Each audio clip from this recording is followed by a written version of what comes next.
All right, how's it going? Liquid Levy. Let's talk about today.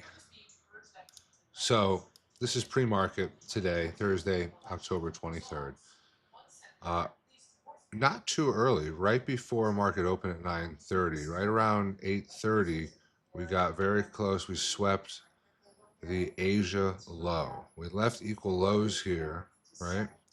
But the A plus setup here was on the 30-second or the 2 minute. We're looking at the 30-second. ES didn't really give so much of a good entry here. It looked nice with the swing low and that wick, and it did deliver out of this bullish gap.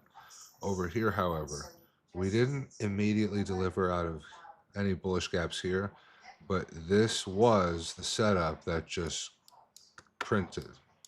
It just kept going. So let me show you on the 2 minute.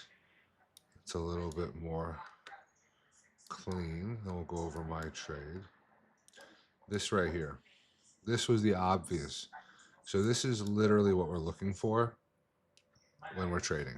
A three candle formation, swing low with that wick. You have your IFEG inversing your fair value gap.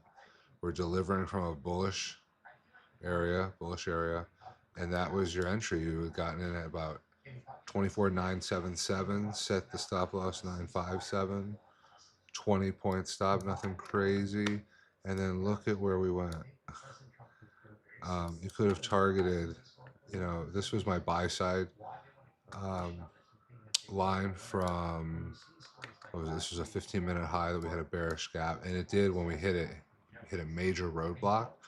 But even then, down here at 977, you could have gotten out at 190, 25, 190. So that was a killer trade. I, however, got in over here. There was a retracement.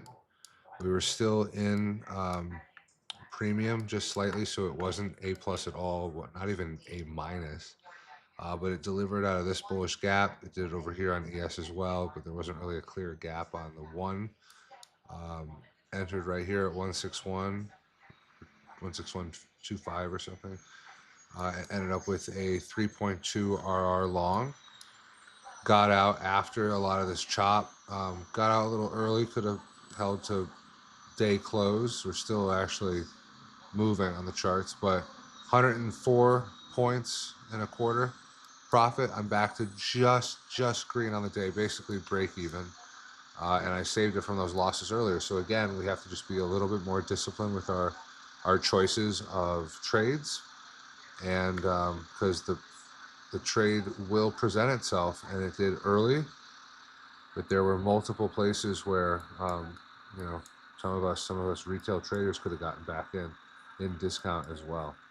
So yeah, price action wasn't I would say wasn't so bad today.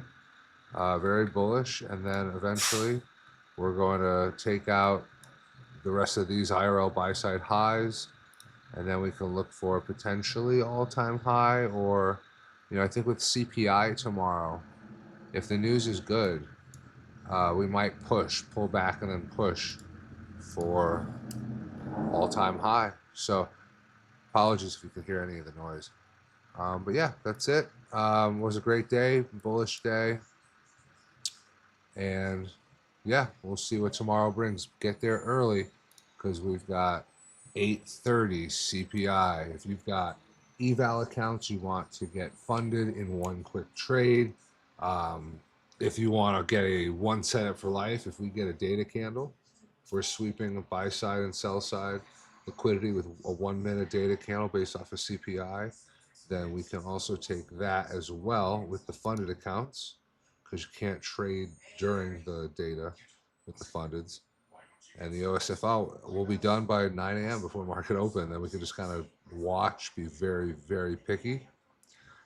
And we have as well, hour and 15 later, PMI. So that might change things as well.